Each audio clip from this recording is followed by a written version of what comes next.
Se você quer formar filhos leitores, esse episódio do Mirocast é para você. A leitura expande o nosso universo, ajuda na nossa criatividade, além de ser uma grande companheira na nossa vida. É por isso que hoje a gente vai falar de leitura, de literatura, de vontade de ler, de como ajudar, para que a gente consiga formar os nossos filhos leitores, para que eles também tenham esse prazer. Aqui no nosso estúdio, como sempre, nossa linda Cândida Múzio, ela é diretora do Fundamental do Colégio Miró e educadora parental, e estamos com duas convidadas aqui. Maiana Estrela, que é psicóloga e formanda em psicologia, além de professora também do Colégio Miró. E temos também Manuela Góes, que é servidora pública e uma leitora voraz. Vamos começar então o nosso bate-papo, porque a gente tem muito que falar. Mas primeiro quero dizer que o Miró é um colégio que forma leitores de uma forma muito ampla, em todas as suas atividades. E a gente é marcado principalmente pela FLIM, que é a Feira Literária do Miró. Por isso eu começo com Cândida, falando pra gente sobre esse objetivo do Miró, essa intenção tão forte de formar leitor. Por que é tão importante a gente pensar em formar leitores, Cândida?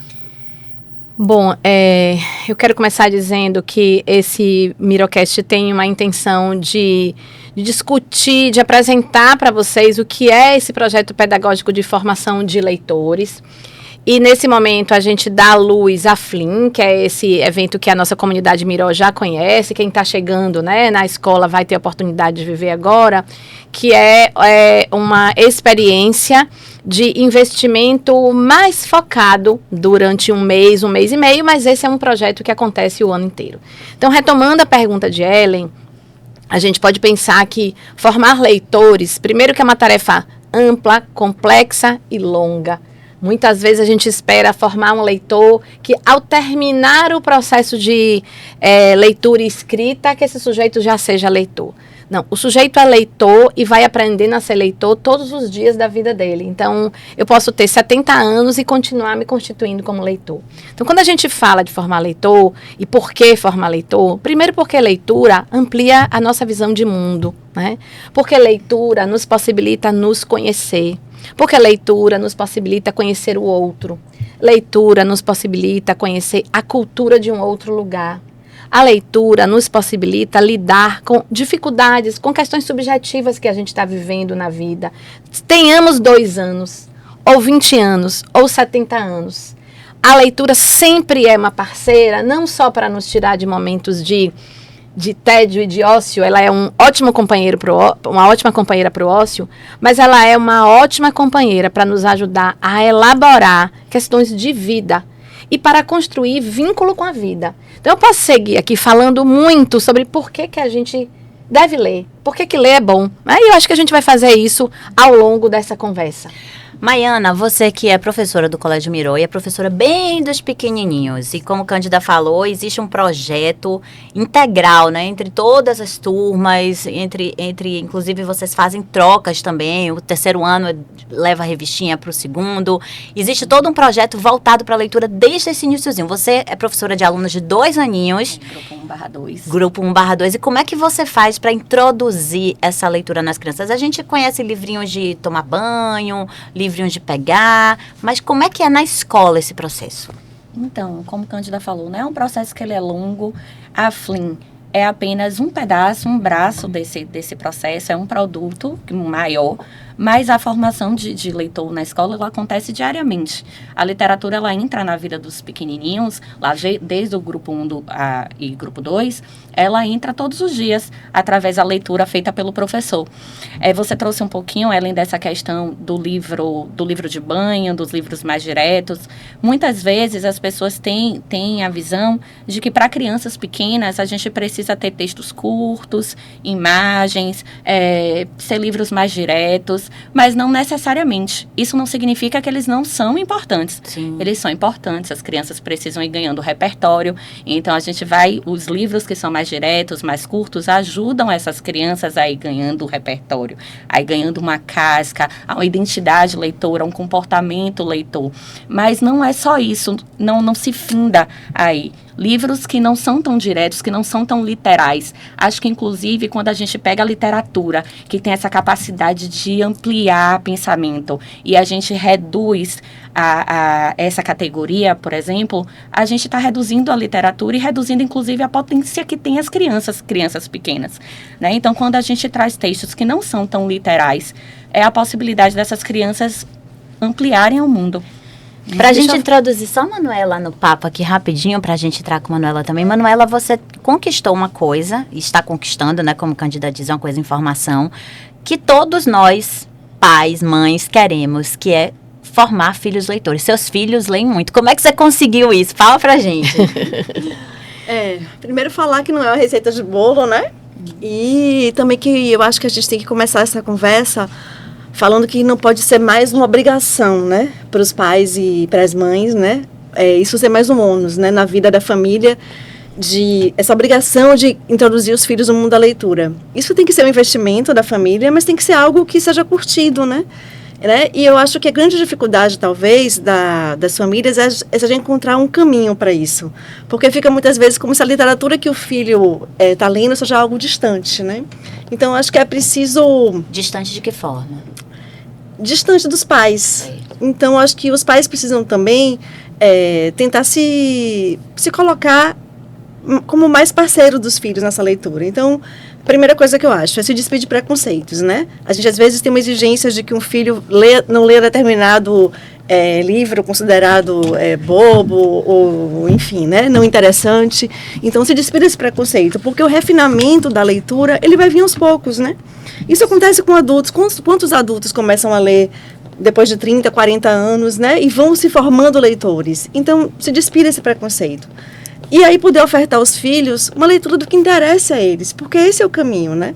O livro não pode ter para os filhos aquela coisa de obrigação. Então, tem que ter o prazer. Não, eu vou ler esse livro porque esse assunto me interessa.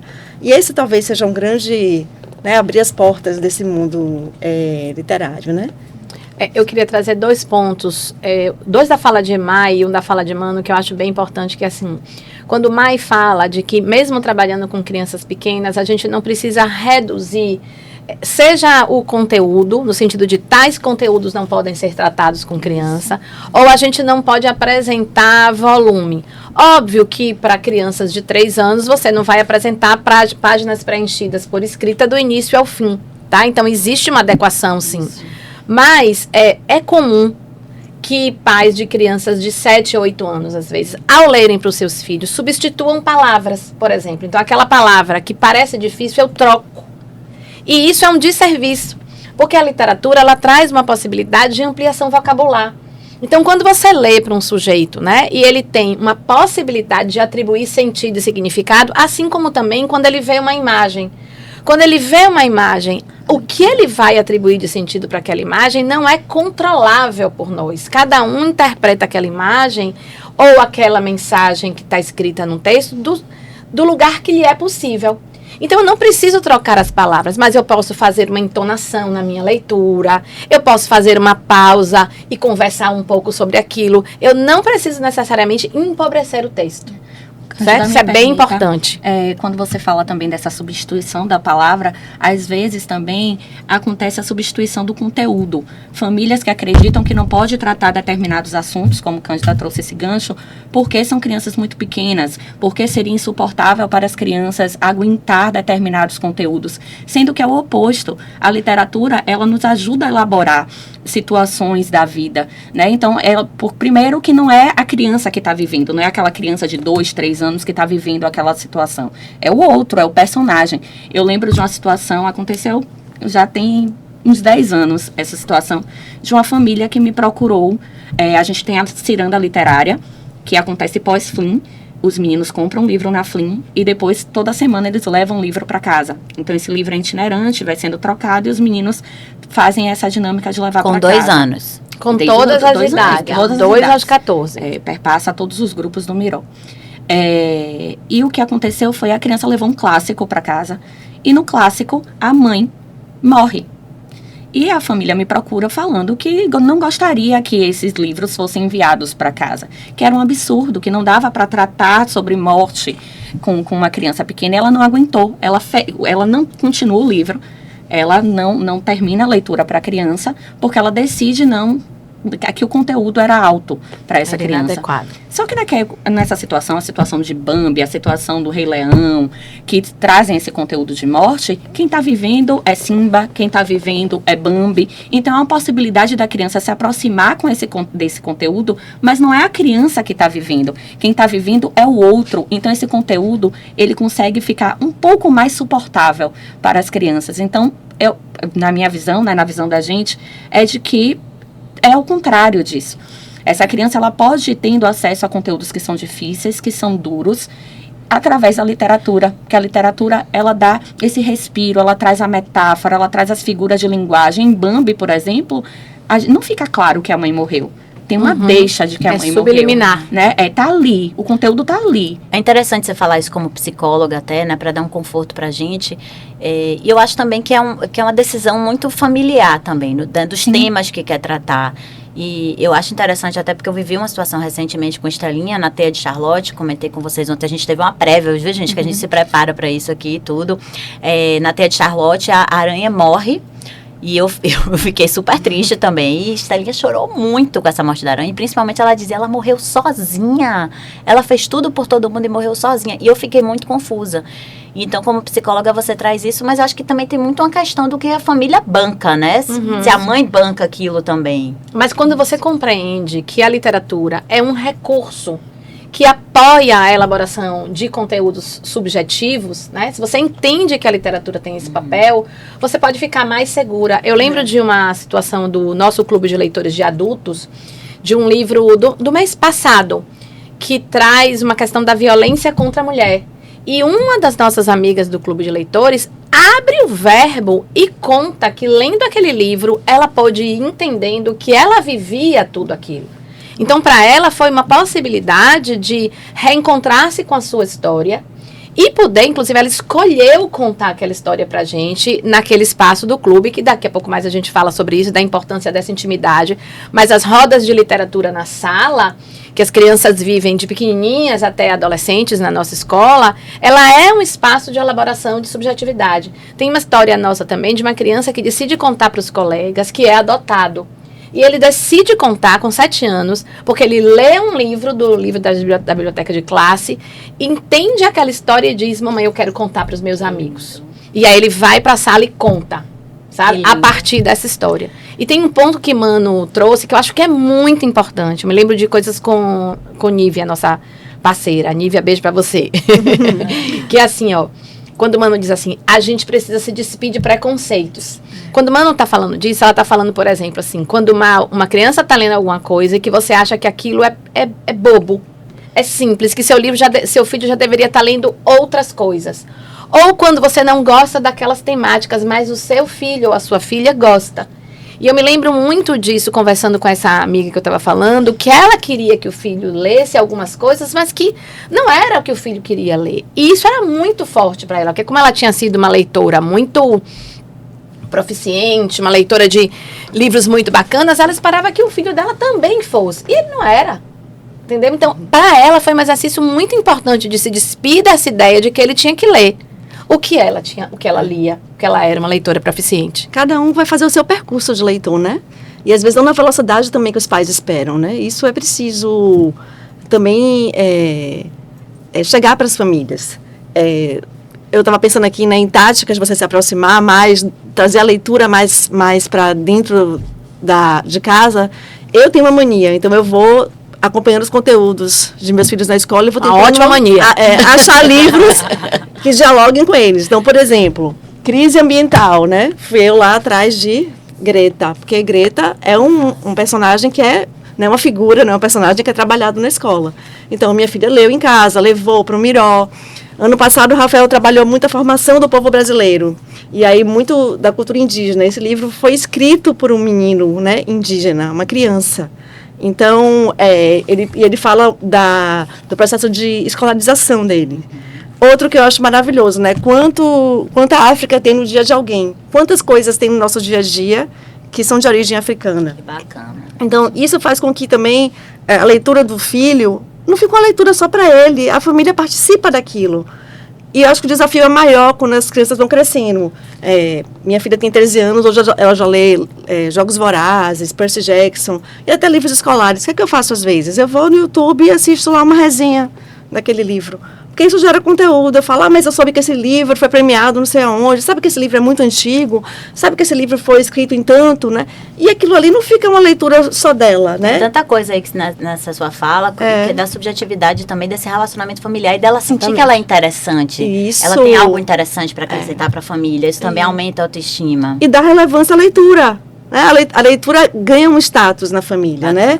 Daquilo. Não é só um livro que a escola, aquele conteúdo da escola não é um conteúdo perdido, né? Você pode acrescentar, você pode buscar. Eu estava falando aqui antes de começar. Minha filha descobriu Ayrton Senna com a série, né? Essa geração que não viveu As Manhãs do Domingo. E isso rendeu muita conversa, porque na minha casa, o programa de domingo era decidido de acordo com o horário da corrida. Sim. Então, eu pude falar muito disso. E aí ela virou para mim e falou assim, você pode comprar uma biografia de Ayrton Senna para mim? Um livro. E eu falei, ela podia ter buscado isso no Google. Mas ela sabe, já tem a referência de que o livro vai trazer aquela informação para ela. O que você está trazendo de muito positivo, eu acho que essa leveza. Desde o início, sua fala foi de não é para ser uma coisa a mais, uma missão para os pais. E também da gente se conectar com esse leitor a partir do que ele quer, ter essa leveza, se despir dos preconceitos. Eu acho que isso é muito interessante. A gente ouve muito a família pedindo a gente que forme leitores. Certo? Que faça tudo por eles. Que faça, exatamente. E a gente entende que é papel da escola formar leitores, sim. Mas, cada vez mais, o Miró vem fazendo um movimento de ajudar as famílias a entenderem. Bom, a gente acabou de lançar essa semana, por exemplo, o Conselho de Família, semana passada, que esse processo não é um processo dos educadores profissionais. É dos educadores profissionais e dos educadores que não são profissionais, que são os pais, que são as pessoas que convivem com as crianças. Então, a gente não consegue simplesmente lhe entregar leitores prontos se não houver na sua casa uma ambiência, seja ela qual for. Há pouco nós dizíamos que tem uma profissional que trabalha conosco, que é maravilhosa, que tem uma história de vida que não a conduziu a ser leitora, mas isso é valor para ela e a filha dela é uma super leitora. Então, tem um investimento para que essa criança seja leitora, ainda que essa mãe ainda não seja. Ela ainda pode ser. Ela já é uma adulta, que tem 30 e poucos anos, mas ela pode se constituir leitora. Recentemente, uma das mães do Clube de Leitores do Miró... Mas como ela está conseguindo fazer isso se ela não é? Porque como é valor para ela, ela faz algumas coisas. Então, ela compra livros. Ela apresenta os livros para a filha do melhor jeito. Ela lê para a filha, e aí, portanto, ela lê o livro junto. Elas se divertem com o livro, né? Ela cria uma ambiência na casa dela de contação de história regular. Por exemplo, ela diz, minha filha adora as histórias inventadas. Isso é muito comum. As crianças adoram as histórias que o pai e a mãe contam, porque não é simplesmente a história. É o vínculo com o pai, a mãe, o avô, seja lá quem estiver contando. A disponibilidade para também criar junto. A disponibilidade, a entrega, o conteúdo familiar que tem dentro daquilo, coisas que a criança vai se identificando que é da história dela, sabe, que é da história da família. Tem marcas nas nossas histórias que contam de quem nós somos, que conta da nossa vida. A literatura não é só uma invenção, não é uma ficção que está distanciada de quem nós somos e da vida que a gente vive. Ontem, Itamar e Jefferson Tenório falavam no Fronteiras do Pensamento que a composição de um personagem nunca é uma pessoa. Ele é uma composição de pessoas. Para um personagem existir, para ele ter aquela forma, sei lá, vamos pensar aqui em Abel, né? Caim e Abel, aqui de Carla Madeira, esse livro maravilhoso. Para ela compor esses personagens, muitas pessoas moram nesse personagem. É uma construção desse personagem com 1000 pessoas que fazem parte da vida dela, das experiências que ela viveu. E então, aí a gente entende que a gente também é formado por todo mundo que está do nosso entendeu? lado. Quando você conta uma história para uma criança, aquele conteúdo e aqueles personagens está carregado das histórias de vida daquela família. Eu queria voltar um pouquinho para a literatura infantil, com o Mai, né, com todos nós aqui de uma forma geral, que eu sempre acho bacana que geralmente num livro infantil o o ilustrador tem o mesmo status do autor, muitas vezes com a mesma fonte, o mesmo tamanho, que isso que Cândida estava falando, da imagem que você vê. E Estelinha, até pouco tempo, ela não queria ver livro que não tivesse imagem, Sim. ela gostava da imagem. Então, fala um pouquinho pra gente mais sobre esse status da ilustração junto do autor, né? Me deu 2 pontos, né? Primeiro que a imagem, ela também é uma forma de leitura, né? A leitura de imagens. E faz parte do texto. Uma ilustração bem feita, ela conta um bocado de coisas que às vezes não está dito no texto, por exemplo. Né? Vocês, me lembrou esse livro, ainda ontem eu comentava, que é Ernesto. Mostra ele pra câmera, viu, Mike? Vou mostrar aqui. Ele é um livro que quando você vai para a ilustração dele, é como se tudo nesse livro fosse meio empobrecido. Né? É um livro que a figura que aparece, o Ernesto, ele não é bem definido. A gente não consegue dizer se Ernesto é uma pessoa, ele é uma coisa. Mas tô morrendo de pena de Ernesto já com esse... Não tem muita definição de quem seria Ernesto. Ernesto é uma coisa, é uma pessoa, ele é um sentimento, ele é uma emoção. O que é Ernesto? Né? Ernesto tá... E casa com o que o autor quer dizer, né? Esse sentimento de solidão, esse sentimento de tristeza que aparece nesse livro. Então, a ilustração, ela tem essa função, essa responsabilidade de ajudar a atribuir sentido. Ainda ontem eu conversava com vocês que lá na minha adolescência, eu li Graciliano Ramos, Vidas Secas, que era um livro obrigatório para prestar vestibular, e que na época tinha me causado muito incômodo. E foi intragável ler Vidas Secas. Eu achava aquele texto pobre, uma narrativa dura, tudo era esquisito naquele livro e a gente arrastando porque precisava terminar o livro para prestar o vestibular. E hoje, quando eu vejo, por exemplo, Ernesto, né, nessa retomada, eu acho que a literatura infantil me ajuda muito a me reconectar nesse lugar de leitora. Eu percebo o quanto Graciliano Ramos, ele foi incrível. O que traz a genialidade dele estava exatamente naquilo ali, porque era a realidade daquelas pessoas. Então, eu, enquanto leitora, senti aquela secura, aquele incômodo, aquele nó na garganta, era a realidade daqueles personagens. Então, eu acho que a ilustração, ela é uma grande potência para um livro. E a gente precisa aprender a apreciar também. Acho que a gente aprecia pouco a ilustração, né? De o que será? O que é que... Eu acho que a gente falar do nome do ilustrador, pouco. Mai, inclusive, quando a gente apresenta o livro, né? Autor tal, ilustrador tal. É muito importante, né? E cada livro vai ser ilustrado de uma forma. Esse daqui que eu amo particularmente, Carona, se a gente observar, a ilustração, aparentemente, ela é toda feita de giz de cera. Ela tem esse recorte. Tem uns que tem, parece recorte de revista. Tem um livro, é uma coleção de contos clássicos. Só para vocês terem ideia, o livro de Joãozinho e Maria, ele é todo feito de calda de doce.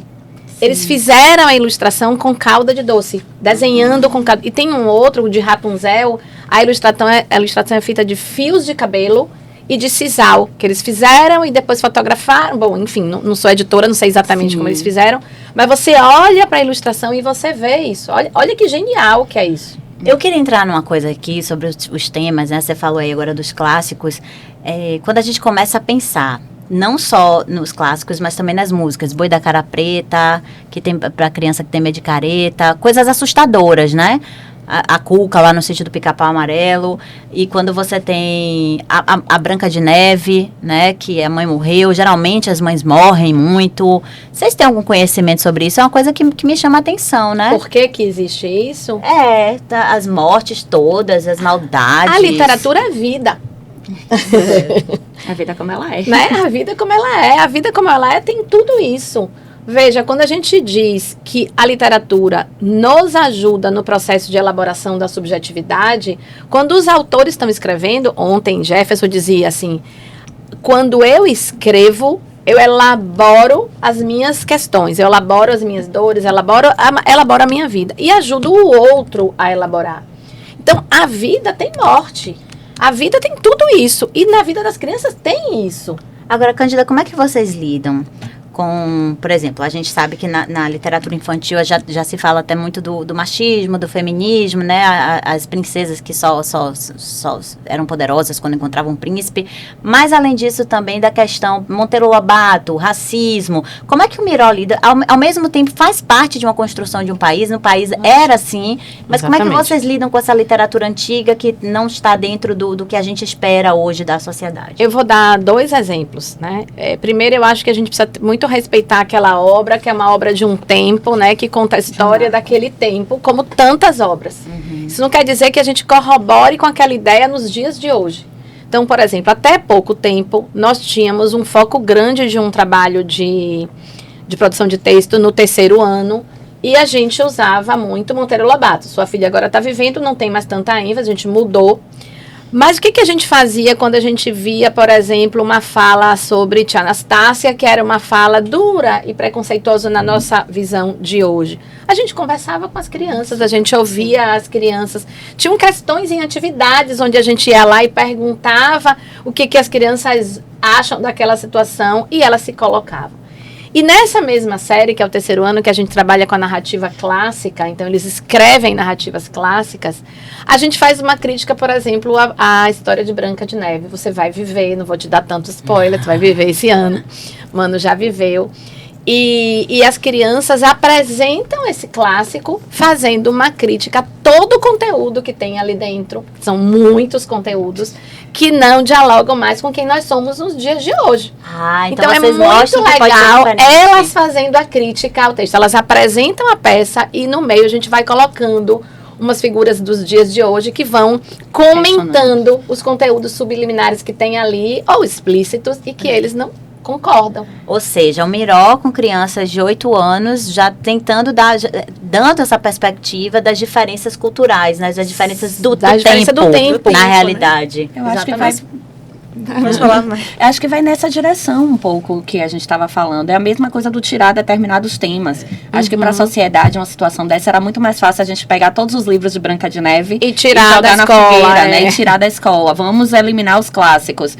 Porque não serve, porque as princesas eram submissas. Só que isso não ajuda muito nessa formação crítica. Eu acho que pegar e partir daí, quando a gente faz essa construção, entende que é um marco histórico, que é de um tempo, que conta uma sociedade, a gente consegue construir coisas a partir daí. Mas para eu entender aqui melhor, então quando você lê uma história de uma Rapunzel, por exemplo, que nunca pensou que o cabelo dela podia ser uma corda, que ela podia descer sozinha, né? E aí ela precisa de um príncipe para isso.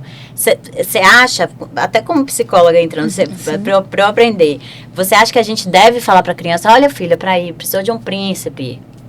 Eu acho que é possível. Eu acho que assim, tem uma coisa que a gente fala na educação infantil, muito discute enquanto equipe, é que a literatura ela não deve ter essa função, que a gente fala do pretexto dentro do texto, né? O texto enquanto pretexto.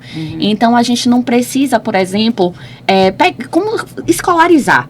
Usar a literatura para tal coisa, como o Mano traz, né? De trazer essa literatura de forma leve. Literatura é expansão. A interpretação que eu tenho desse livro não é a sua interpretação, não é a de Cândida. Ela pode estar, os conteúdos podem estar, mas é muito comum, por exemplo, uma criança de 2 anos, a gente pega uma criança de 2 anos que está vivendo ali um momento de muito estresse, uma criança que está muito irritadiça, ou então uma criança que está muito triste. O que é que a gente comumente faz? Pega tudo que é livro de tristeza e vamos lá, tristeza, tristeza, tristeza.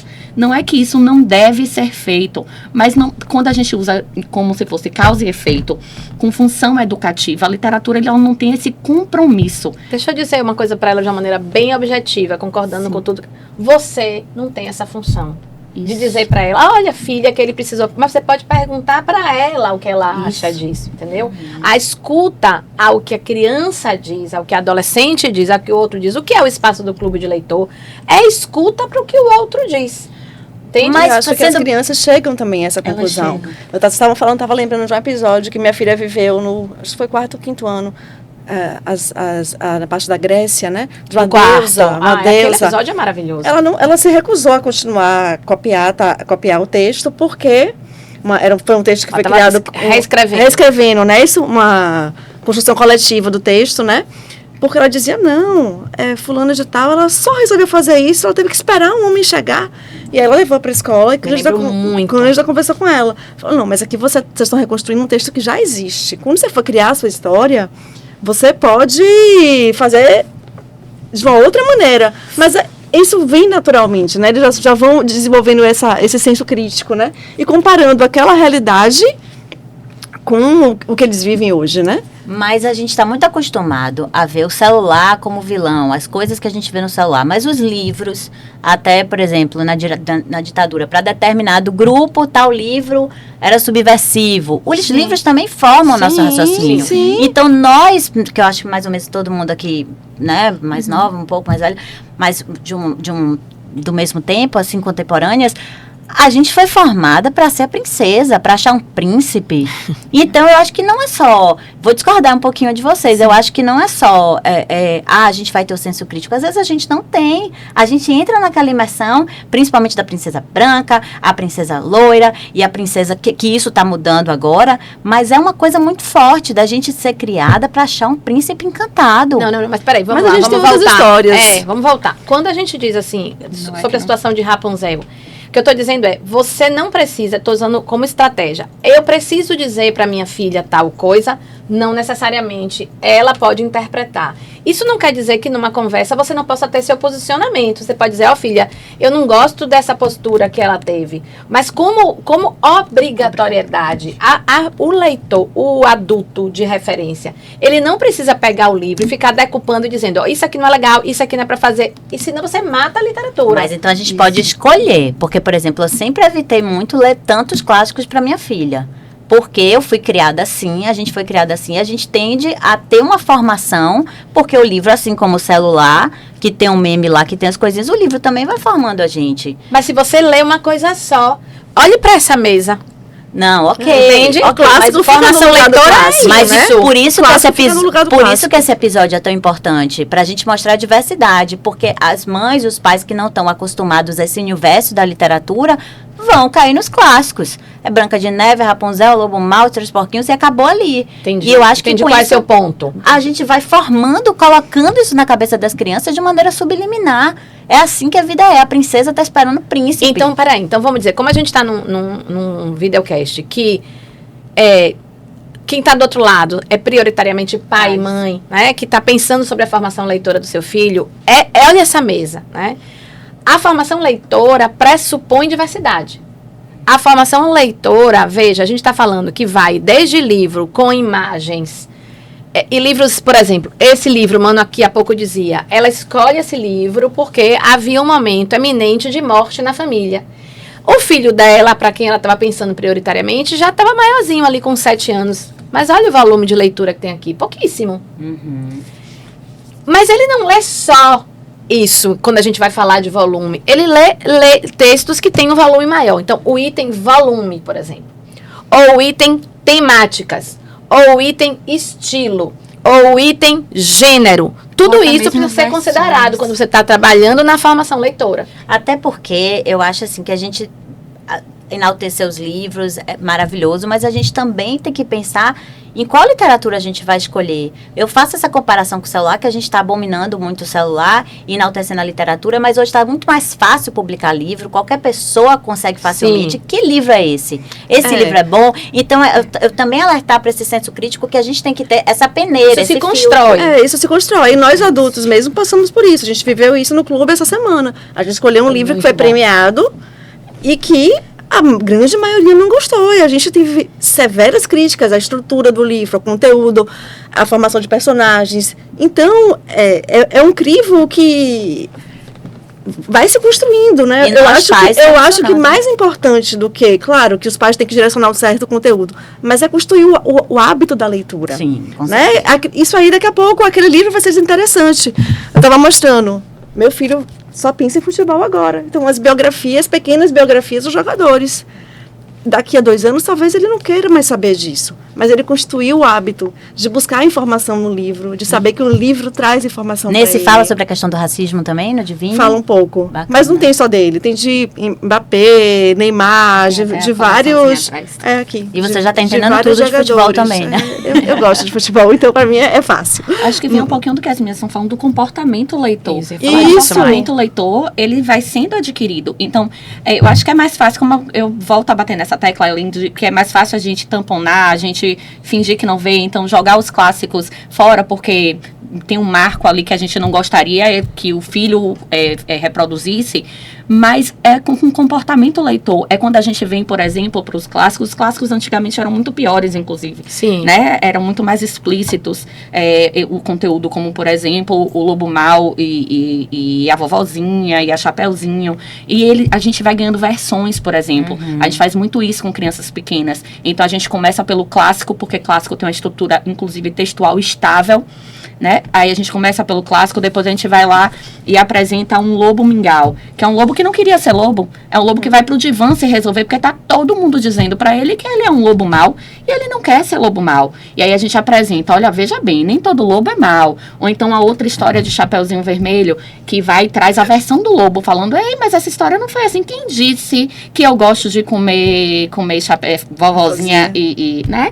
Então a gente vai apresentando outras possibilidades, e isso vai ajudando a construção do senso crítico, porque aí aquele lobo mau, talvez em algum momento já não caiba, né? Ou então aquela situação da Bela Adormecida, já não, da Bela Adormecida não, Rapunzel, não foi que você deu exemplo? Sim. Já não caiba nessa situação. É verdade. É só para me fazer entender mesmo, até porque eu sei que eu fiz uma provocação, quando eu falo isso, eu tô dando um poder tão grande ao livro. Sim. Que eu digo, olha, ele pode mudar pensamento, então a gente também tem que cuidar, né? Exatamente, claro. Exatamente. Deixa eu voltar num ponto aqui que eu acho que é muito importante, até porque como a gente está falando do projeto pedagógico de formação leitora do Miró e querendo trazer também um pouco de luz para a FLIM, é importante que a comunidade entenda, por exemplo, através dessa fala de Maiana, veja como a gente vai construindo uma postura de um sujeito que olha a literatura por muitos pontos de vista, certo? Então, quando as crianças têm de 2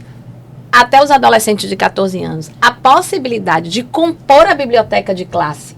Veja, eles não recebem simplesmente uma lista de livros que todos têm que comprar e pronto. Isso existe no Fundi 2, principalmente, nos Fundamental 1 nos finais.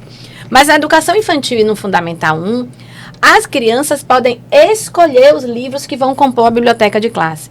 Quando a gente dá às crianças e aos adolescentes esse direito, essa possibilidade, tem um investimento aqui em ensinar a escolher títulos. Porque um dos comportamentos dos leitores super importante é saber escolher. Por que é bom estar num clube de leitores, por exemplo? Porque alguém faz a curadoria. Alguém escolhe para você. Então, no nosso caso aqui, eu e Mano, em um dos clubes que a gente tem no Clube do Miró, eu e Laura. E a gente escolhe o que vocês vão ler. Tem muitas pessoas que não sabem escolher o que ler. Porque não tem repertório nem de autor, nem de estilo, nem de gênero. Então, as nossas crianças vão desde 2 anos de idade até 14, exercendo anualmente o direito de escolher o que vão ler e aprendendo quais são os critérios que estão envolvidos no processo de escolha. Sábado nós vamos fazer formação de professores investindo nisso. Como é que as professoras ajudam as crianças pequenas a desenvolverem olhar crítico no processo de compra? Eu não soube sempre escolher livro. Hoje eu sei mais, mas eu não soube sempre. E hoje eu sei. Agora, eu e Mano acabamos de decidir que chamaremos uma coleguinha, uma clubete, como a gente chama do clube de leitores, porque eu disse, Mano, não dá pra dizer, ela é estudante de filosofia, ela lê 5, 6 livros por mês, ela é psicanalista, ela tá em 2 ou 3 clubes de leitores, vamos chamar ela, porque a condição dela nos ajudar nessa curadoria é enorme. Eu e Mano somos boas, mas ela é muito melhor do que a gente.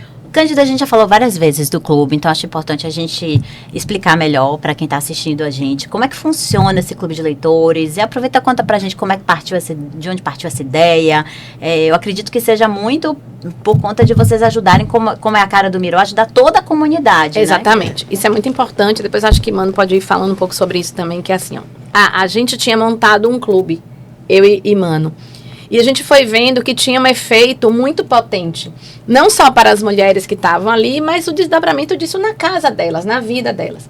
Até que chega uma hora, a gente estava montando a FLIM de 2023 e pensando muito como que a gente ajudava as famílias a ajudarem a seus filhos serem leitores. E a gente disse, não, peraí, vamos montar um clube de leitores do Miró, porque a família precisa ler mais. Né? E não precisa como uma imposição, mas é óbvio que se houver uma ambiência leitora em casa, ajuda muito nesse processo. E aí a gente decide montar o clube de leitores, não é de leitoras, do Colégio Miró.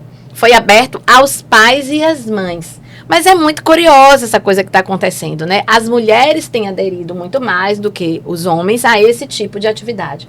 Então, o que a gente tem visto hoje, relatado por muitas mães e pais do Colégio Miró, o clube tem vaga, né? Se você está com vontade de investir um pouco no seu processo leitor, venha. Tem sido quase unânime uma fala que o clube de leitores tem gerado para essas mulheres. Oportunidade de dizer uma coisa que eu disse no início, ampliar sua visão de mundo, repensar conteúdos, repensar suas posições de vida, se permitir uma série de coisas e as crianças deles estão apaixonadas delas porque elas estão indo no clube de leitores. Isso que eu ia falar. Eu acho que bonito ver isso. Quando você vê uma mãe, né, um pai que está participando, que também está indo, entre aspas, estudar naquela escola, encontrar, falar sobre livros, isso dá uma reforçada, dá uma estima. Né? Eu acho que é um orgulho para os filhos, né? Eles perceberem que seus pais estão investindo também nesse caminho, né? É um investimento. Você vê, minha mãe tem um clube de leitura. Né, ela compra, ela vai, ela procura os livros, né, ela investe daquilo, ela lê, ela discute. E olha o papel, isso é um referencial. O papel importante do Miró, da escola nisso, né? A gente estava conversando ontem sobre como a maternidade ajuda a gente, né, a paternidade também, a nos curarmos das nossas próprias sombras. Então, a escola acaba contribuindo para que a gente também se melhore. Nesse caso, a gente está falando especificamente da leitura, mas a gente se melhorar em muita coisa, né?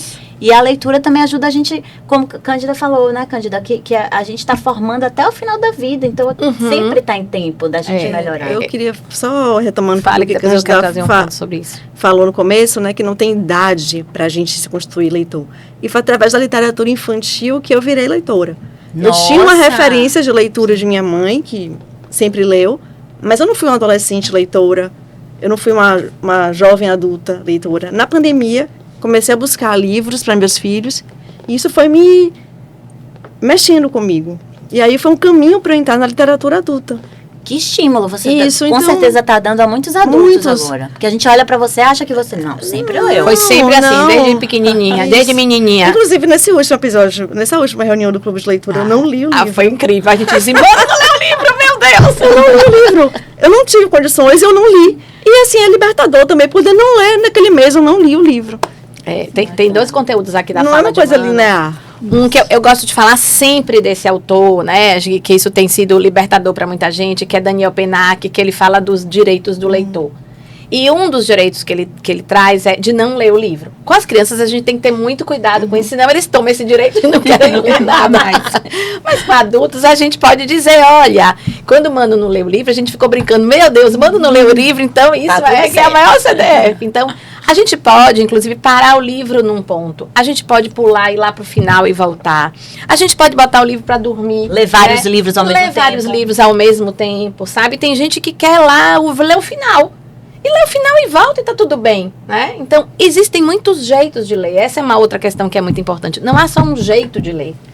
Eu já contei, muitos pais do Mira já devem ter ouvido isso, que minha filha, ela é leitora de um estilo. Ela adora o suspense e o terror. Então, ela já leu da obra de Stephen King, que é o autor preferido dela, não sei quantos livros. Agora, ela leu Drácula, de Bram Stoker, que eu fiquei super feliz, porque aí ontem ela me disse, mãe, acabei, vou voltar para Stephen. Aí eu fui na estante e disse, peraí, que eu preciso te apresentar um livro que eu acho que você vai gostar, dê uma chance a esse livro. Porque ela tem 24 anos e eu continuo investindo para ela trabalhar nesse campo aqui, que é do diversificar. Ela já é leitora. Mas eu acho que se ela diversificar, vai ser muito bom para ela.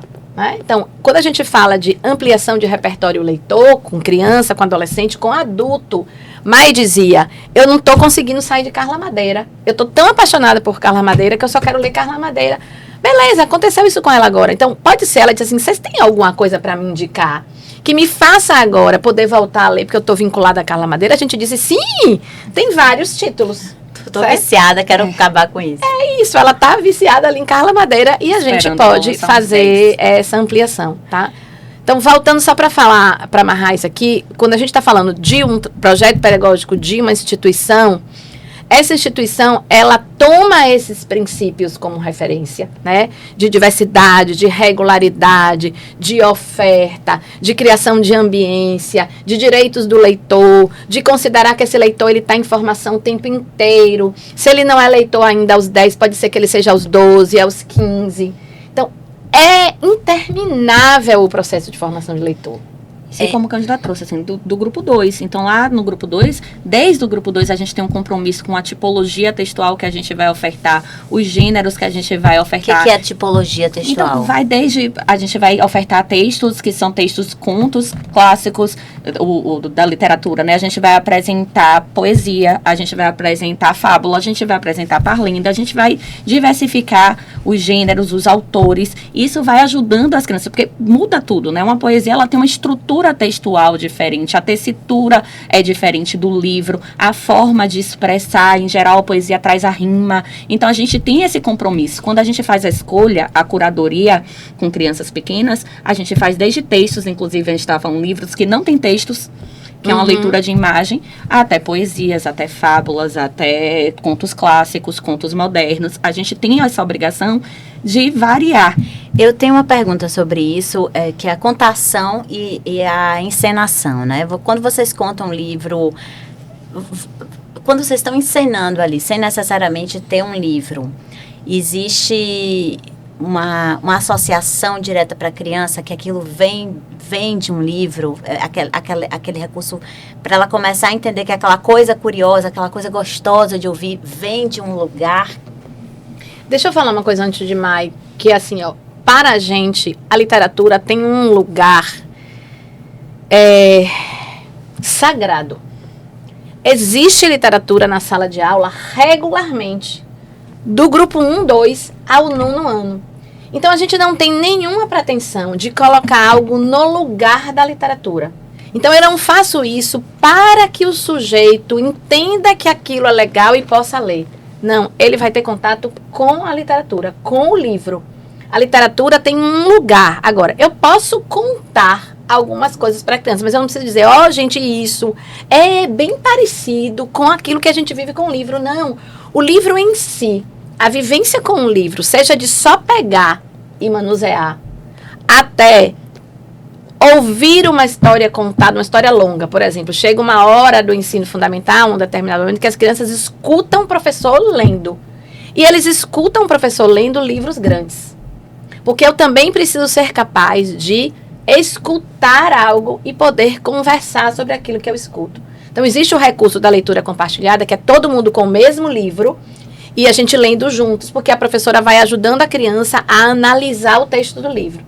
Mas tem momentos que a professora lendo e você vai escutar. Isso é estratégia. Então, veja, tem uma diversidade de formas de trabalho direto com o livro.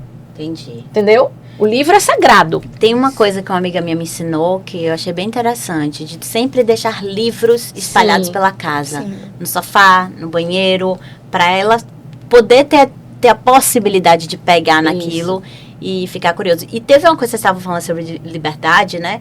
Teve uma coisa que me libertou muito. Eu sou apaixonada por Marta Medeiros, já ensinei peça dela, sou louca por Marta Medeiros. Inclusive, sempre indico para quem tá começando a ler, porque são textos curtos, são crônicas, curtos, né? Lê um por dia, já vai gostando. E um dia ela escreveu uma crônica, porque eu dizia assim, gente, pra que eu leio? Eu esqueço tudo. Eu esqueço tudo que eu leio. Às vezes marco uma coisa, eu não sei nem contar aquela história. E um dia ela escreveu uma crônica dizendo que ela também esquece tudo. Também não, porque ela não tinha me ouvido, né? Mas que ela esquece tudo. E que tá tudo bem, porque naquele momento em que ela tava lendo, alguma coisa no cérebro foi se construindo, sentimentos que ela foi... E isso também me libertou. Então, se você, que nem eu, lê, esquece tudo e tá achando que não tá valendo a pena, que não tá ficando nada... Fica. Vale também. Fica, né? Tem uma experiência que a gente viveu recente, que a gente foi pro lançamento do livro de Bosco. Você lembra o nome do livro, Mano? Não. Não lembro o nome do livro. Mas é um livro bem fininho e que ele explica pra gente. São aforismos. E Bosco é um autor muito querido, um comunicador muito interessante. E a gente estava ali também muito por Bosco, né? E o livro dele Não tinha uma narrativa, não é uma narrativa literária. Mas ele disse uma coisa muito interessante. Como para ele é importante um livro que nos convida a tirar os olhos do livro. Então, quando você está lendo e você precisa parar, às vezes você fecha o livro, para. Eu faço muito isso. Paro e fico ali fazendo 1000 conexões. Eu gosto muito de ler com um caderninho na mão e eu marco muito o livro. Muito. E os meus livros têm associações que eu faço. Tem desde uau, mas tem coisas que eu lembro. Então, essa frase de Bosco, ela é uma frase muito interessante, porque se o livro, se a literatura tem, em uma certa medida, uma função, eu não gosto da palavra função, mas acaba nos ajudando a nos conectar conosco, com as nossas histórias e com as nossas subjetividades, tirar os olhos do livro lhe permite parar e fazer exercícios de conexão com você, com o outro, com algo que você viveu. E com as crianças e com os adolescentes não é diferente. Eles também fazem isso, certo? Pode ser que eles fechem o livro e vão brincar. Mas eles estão se dando ali muitas oportunidades de pensar sobre o que eles estão vivendo. Veja, quando eu conto o exemplo do menininho que decide contar que ele é adotado, ele tirou os olhos do livro. Ele pensou sobre si, né? Ele fez uma relação com aquela história e disse, vou contar para os meus amigos que eu sou adotado. Né? Então, a literatura, ela não é só o que está escrito. Ela é muito do que está escrito e do que é que ela faz com a gente. E esse clube, gente, é uma troca, né? Incrível. E aí um recurso até para eu que me chateio de esquecer, eu acho que depois você fica conversando, Exatamente. você não esquece. Exatamente. Então, eu também esqueço muitas coisas. Mas eu posso pegar aqui, por exemplo, e olhar coisas que eu marquei. Ninguém vai ver aqui, mas, por exemplo, tem aqui de um título, eu puxei várias coisas. Às vezes eu só preciso abrir e olhar isso aqui, eu lembro de coisas que eu estava pensando, então me traz de volta. Aí Marta Medeiros, rapidinho, eu tô falando demais já, mas Marta Medeiros fala uma coisa que eu achei interessante, que ela não, se ela empresta um livro dela, ela tem empresta na alma, porque é todo Exatamente. marcado. E aí eu vou ver aqui, ó, o artesanato é a arte, assim, já vou entender o que é que Cândida pensa. Então isso aqui é um segredo, vira um diário junto com Tem livros meus que eu não posso emprestar. Esse livro é um livro que eu não posso emprestar. Ah, não, esse aí Já tá me abandonou. Esse livro eu não esse posso livro. emprestar. Esse livro, só pra vocês terem ideia, aqui no final, ele tá todo escrito. E olha que você não se separou. Não, me separei. E eu como divorciada, esse livro aqui é para estraçalhar a pessoa. Então, assim, voltando para essa coisa da Flynn, né? A Flynn é um momento de luz para a literatura, certo? Então, a gente vai viver, a gente está num processo de construção do que é a Flynn desse ano. E é um processo que a gente vai ter, inclusive, atividades no pré-Flynn, como a gente chama, atividades que são do antes. E nessas atividades tem uma convocatória aos pais e mães se envolverem. Fiquem tranquilos que a gente pensou em coisas tranquilas, suaves e agradáveis de viverem. Mas por quê? Porque a gente entende que não dá para formar leitores sem fazer o que Mano e Mai fazem como mães, por exemplo. Né? A gente trouxe Mai do lugar da equipe técnica do Miró, e professora, e Mano desse lugar de uma mãe que escolhe ter isso na vida dela, de uma maneira recente, inclusive, Sim. mas dessa forma, sabe? E falando na Flynn, eu queria falar de um momento da Flynn, falar como mãe para os pais, né? Para as mães e para os pais, que é o momento do sebo literário. Sim. Que é uma atividade que a escola faz, de que as crianças levam livros que elas não leem mais, né? A premissa acho que é essa, né? Sim. Para que esses livros possam ser trocados. Então, elas ganham, cada livro vale, né? Uma quantidade de mirozito, que é a moeda, e no dia eles vão. E o que a gente falou sobre isso, vem percebendo, é que muitas vezes os livros que as crianças, junto com suas famílias, escolhem para levar para o sebinho, são livros, às vezes, que estão rasgados, estragados, né? Livros desinteressantes. Aquele livro que ninguém gostou muito. E acho que a gente precisa pensar esse momento de outra forma.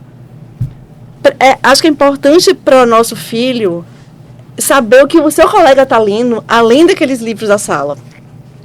Então, vamos levar para o sebinho aquele livro que a gente gostaria que outras crianças descobrissem e lessem. Esse foi um livro do sebinho, né? Uma biografia mínima de Gauguin. E que eu achei o título maravilhoso, O Arquiteto que se Inspirou na Natureza, né? E é uma forma de você trazer uma figura, né, que é desconhecida na maioria das crianças, E meu filho teve acesso a esse livro no Sebinho.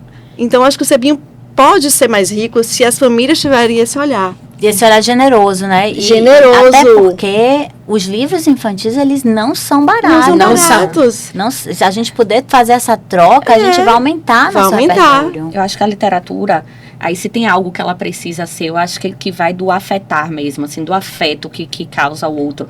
E quando a gente muda esse olhar e ao invés de escolher um livro que a gente está considerando que é pouco interessante para a nossa prateleira, a gente escolhe um livro que a gente fala, caramba, eu queria tanto que todo mundo conhecesse essa história. Sim. Essa história porque precisa. Eu lembro, aconteceu com o Ernesto isso, mano. Foi uma família, eu tava voltando de licença maternidade de Gui, e uma família fez, esse livro é sua, cara. Eu trouxe pra você. E não era uma família que nem era mais minha, já tinha passado pelo grupo. Eu voltei no grupo 4. E aí eu conheci Ernesto. Quando eu conheci Ernesto, os meninos estavam em uma aula extra.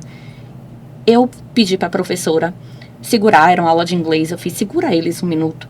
E eu saí de sala em sala, batendo na porta e falando, olha esse livro. E aí eu disse, desculpa, você precisa me escutar. E eu fui lendo do grupo 2 no corredor, o corredor de baixo. O de cima eu não fui não, mas o de baixo. Para todas as minhas amigas eu fiz, como é que a gente não conhecia Ernesto antes? Então se a gente muda essa lógica e a gente traz eu adoraria que todo mundo conhecesse Ernesto. E vocês estão ensinando muda empatia. essa lógica. Exatamente. Muda essa lógica, não é o que não serve mais. Não é o livro rasgado. Se é uma comunidade, né? A escola é um sistema, a comunidade dos pais, dos alunos, a gente precisa estar em harmonia se a gente quer formar leitores, né? Então, eu acho que foi bom, mano, falar isso. Uma boa convocatória para a FLIN é mudar esse pensamento diante do sebo. E uma coisa que eu acho muito legal é como o Miró, ele vai em tudo. Eu fico babando aqui, né?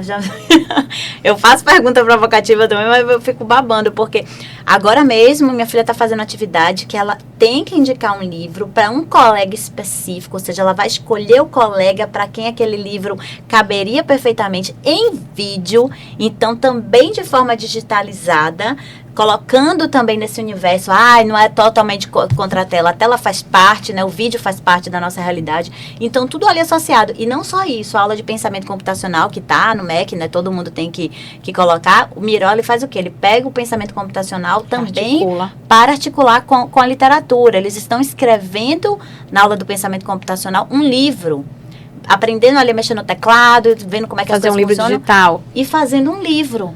Não, Estela quer imprimir esse livro, minha filha. Não, mas o livro tá sendo feito ali, né? Você pensar como é que você edita um livro. Olha quanta coisa misturada. Exatamente. E é muito importante a gente pensar, e a gente está falando do Miró, mas eu queria trazer um ponto para pensar a educação, que é, de maneira geral, quando a gente está fazendo algo, tem muitas intenções pedagógicas. Então, eu queria muito pedir à comunidade de pais que nos escuta aqui, olhe e respeite e valorize esse trabalho. Olha quantas coisas que a gente está contando para vocês que está por trás daquilo que vocês vão ver um dia na manhã de sábado, por meia horinha. E às vezes vocês estão agoniados, estão com pressa, querem ir embora. E a gente passou meses investindo nisso. E suas crianças estão ali envolvidas com isso também. Então, é pensar que tem uma quantidade de conteúdo profissional que subjaz, sabe? Que está por trás desse trabalho muito grande, é muito estudo. Tudo que a gente está dizendo aqui é resultado de estudo. A gente não acha isso. A gente está ancorado em estudos sobre ensino de literatura. Cândida, a FLIN é um holofote que vocês colocam sobre a literatura, a leitura, essa formação de leitores. O que é que vai acontecer na FLIN? Quando é que surgiu? Qual o tema desse ano? Vamos lá, vamos fazendo assim. A FLIN surge mais ou menos em 2012, certo? Ela surge com esse propósito de dar o holofote, né? De fazer uma parada pela literatura, mas é um projeto que se desdobra ao longo do ano todo. A gente divide hoje em dia a FLIN da educação infantil e a FLIN do ensino fundamental, até por uma questão de quantidade de pessoas dentro da escola e para que todo mundo possa desfrutar daquela manhã. É uma manhã que a gente diz, traga a sua família, porque uma máxima que a gente tem a gente quer que todo mundo saia de lá tocado de alguma forma por essa ideia de que ler é bom, de que ler é importante. Então, a gente trabalha nessa perspectiva de que todo mundo saia de lá. Então, na educação infantil, o Maia vai poder falar, Mas no ensino fundamental a gente vai ter, inclusive, na primeira parte da manhã, apresentações das crianças e dos adolescentes, que são resultado dos projetos que estão acontecendo, certo? Todos eles estão vivendo projetos de literatura. E na segunda parte da manhã a gente vai trazer de volta algo que a gente fez muito e que vai fazer novamente, que são oficinas. Oficinas para as crianças, mas a gente quer muito que estejam com a família, que a família entre nessa atividade com a criança. E, paralelo, vão correndo algumas atividades destinadas aos pais, nessa perspectiva do trazer os pais para o processo de lei. Oficina de quê? Oficinas de situações de estímulo à leitura, certo? Então, essas oficinas estão sendo construídas, e eu também não contaria aqui ainda, certo? Quero spoiler demais. Mas são todas voltadas para que o sujeito que está vivendo se estimule a ler. É o foco no criar vínculo com o processo de lei. Que delícia, uma manhã bem Potente. potente. A educação infantil também vai nessa direção, na direção de apresentação dos meninos, de oficinas que também conectam as famílias à prática da leitura e a essa vinculação. Esse ano, o tema da educação infantil são histórias que contam as nossas histórias. A gente vai passear um pouquinho aí pelo Brasil. Então, a gente vai desde as lendas no norte do país até Manuel de Barros, no centro, trazer a literatura urbana do concreto lá do Sudeste, trazer um pouquinho do sertanejo, da literatura pantaneira. Enfim, a gente vai fazer um passeio que também casa com o nosso objeto de estudo semestral, né? No nosso objeto de estudo, por isso, como o Cândida fala, é muito maior. A FLIM é só o holofote ali que a gente coloca, faz esse recorte para a literatura. Mas a educação infantil inteira está envolvida em estudar esses mundos dentro do mundão que a gente vive, né? Então, são vários mundos. Então, esse Brasil que tem dimensões continentais, a gente vai explorar mais a literatura e a diversidade da literatura dentro do território brasileiro. E no fundamental, vamos trabalhar o tema é preciso uma comunidade para formar leitores. E a gente traz dentro dessa ideia de que uma comunidade forma leitores, a gente elegeu alguns princípios, né? O princípio da presença, da delicadeza, do vínculo, do afeto, da relação com a natureza, nesse diálogo com a presença. Então, entendendo que quando a gente forma leitores, essas palavras, essas ideias, elas contribuem. Quando a gente fala de literatura e afeto, literatura e presença, literatura conecta a gente com a presença, né? Literatura tira a gente, por exemplo, da tela e ajuda a gente a parar, estar ali. Então, a gente pegou ideias que dão suporte a essa comunidade de leitores que a gente quer formar. Por falar em formar leitores, vamos lá para dicas práticas. O que é que esse pai que está assistindo a gente, essa mãe que quer contribuir, que quer fazer com que seu filho leia mais, se torne um leitor interessado, o que é que a gente pode fazer? Acho que o primeiro passo aqui é sair um pouco, o próprio pai sair um pouco do seu celular e pegar um livro, né? Que Começa por aí. Esse foi até um relato no Clube de Leitores Adultos, né? Muitas pessoas, quando voltaram ao processo de ler, relataram, né? E ficavam tentadas a ver o celular, né? E depois você vai conseguindo se desconectar um pouco, né? É um processo, realmente. Às vezes tem que começar com 15 minutos, né? Depois você vai crescendo. Até para quem gosta de ler. Eu gosto de ler e eu boto o celular longe de mim, né? Porque tem pessoas que fazem várias técnicas. Você acaba dando uma olhadinha, né? Dando uma olhadinha. O que mais que a gente pode fazer para ajudar esse pai? Deixar livros disponíveis, como a gente já falou. Como eu falei no começo, eu acho que não tem uma receita. Mas eu acho que se inserir nesse mundo da literatura, né? Deixar que esse mundo chegue até você, então que isso faça parte, vamos supor, vai almoçar no shopping, vamos passar todo mundo na livraria, vamos cada um escolher um título, as crianças escolhem um título, os pais outros, né? Ou mesmo que não escolha, né, mano? Você foi à livraria. Você foi à livraria, né? Exatamente, torna aquele ambiente familiar. Acho que perpassa por aí, a literatura é uma ótima oportunidade de vincular, então esse momento, bom, dentro de minha casa é o momento de aconchego, do colo, né? Então a gente vai ganhando uns contornos, porque tem cheiro, tem forma, então todos os dias a gente relaxa, a gente adota uma história, então isso vira um momento de conexão familiar. Acho que quando isso faz parte da cultura familiar, quando a família bota o livro em um lugar de importância, vira um valor. Sim. Eu tenho uma dica ótima. porque é o seguinte, às vezes a gente tá cansado, né? A gente não quer mais ler, principalmente o pequenininho, fazer vozezinha, só Chapeuzinho, chegou, tá cansado. Tem um podcast muito bom, que é de Carol Camanho, chama Era Uma Vez um Podcast, ele me salvou muito. Eu quero Carol Camanho, minha filha dizia.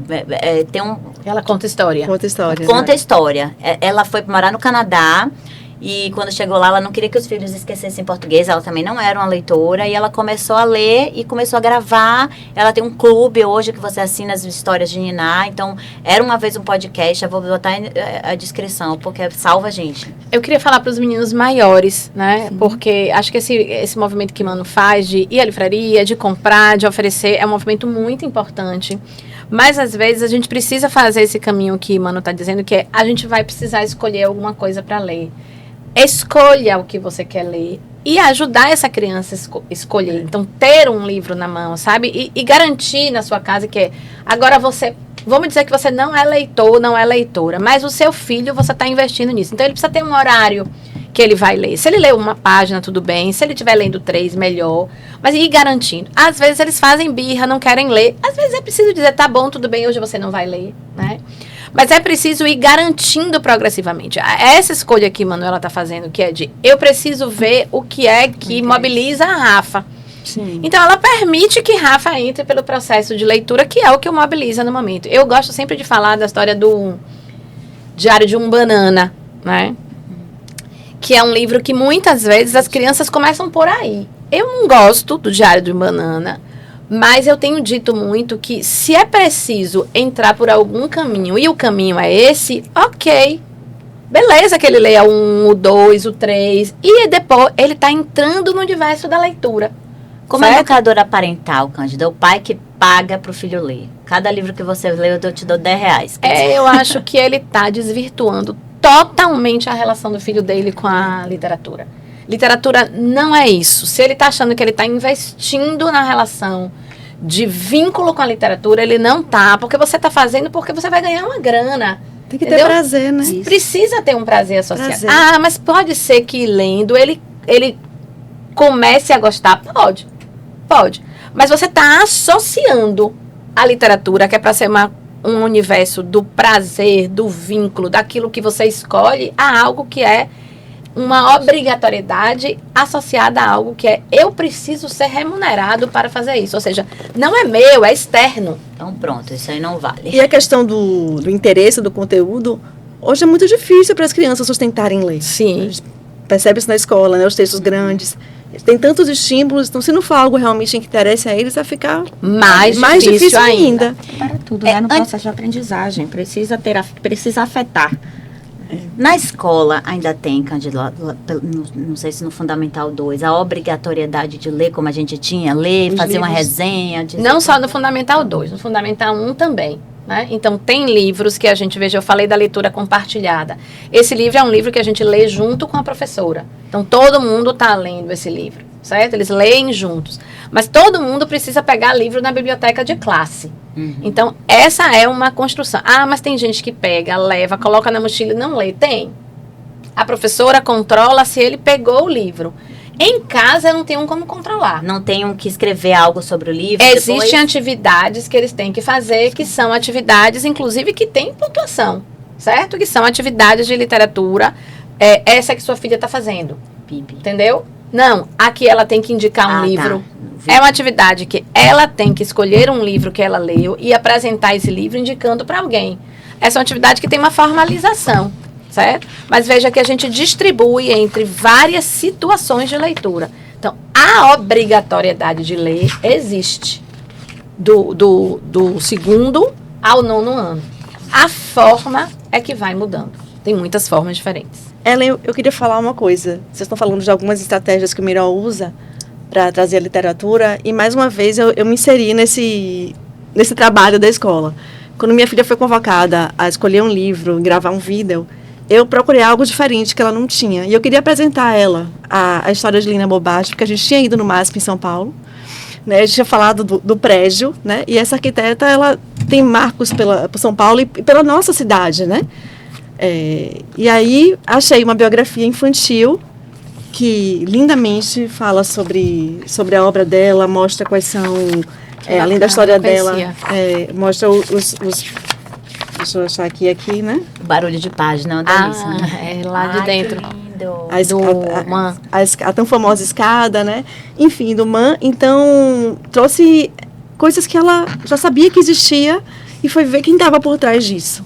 Então, acho que essa também é uma forma, né? uma forma dos pais incrementarem a biblioteca dos filhos, né? Se tem um trabalho desse, vamos na livraria, vamos buscar, vamos ver que tipo...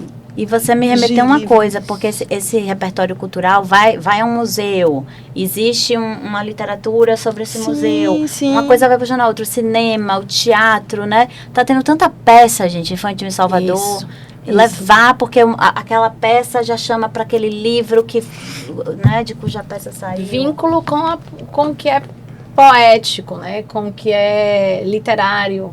A literatura não está só no livro, a literatura está em muitos lugares. A poesia da literatura habita em muitos lugares, até nas construções. Se a gente pensar Isso. que a delicadeza, esses princípios que a gente está falando, você olha para uma construção e você olha para ali, para a poesia, né, que mora naquela construção, que mora naquela obra, que mora naquela estátua, que mora em tantos lugares. Como é que a gente ajuda o sujeito a se mobilizar com as delicadezas que existem nas várias coisas que estão no nosso entorno? Tirar a literatura da estante. Isso. Como a Cândida falou, a literatura é viva. É isso, então esse foi mais um episódio do nosso Mirocast, mas antes da gente concluir, fazer esse convite aí para o nosso grande holofote de leitura, que é a FLIM, a Feira Literária do Miró. Quais são os dias, como é que vai acontecer? Então, dia 17 de maio para a educação infantil e dia 24 de maio para o ensino fundamental. São 2 sábados. A família toda convidada. A família toda convidada. Se você está querendo que o seu sobrinho, que não estuda no Miró, seja leitor, traga ele. Maravilha. Pois é, e como a Manuela falou, vamos tirar a literatura da estante, vamos colocar a literatura na nossa vida, assim como o museu, o teatro, a arte de uma forma geral, porque uma coisa vai alimentando outra e fazendo com que a gente tenha mais repertório de sentimentos, de emoções, que a gente seja mais feliz, que a gente tenha um companheiro ali que é o livro, nesses momentos também que a gente fala muito de solidão. Aliás, o nosso próximo episódio vai ser sobre solidão. E é isso, a gente, o Miró, né, toda a nossa comunidade, você também que faz parte da nossa comunidade, a gente deseja que cada vez mais a gente faça dos livros uma grande companhia na nossa vida. Até o próximo episódio do nosso Mirocast.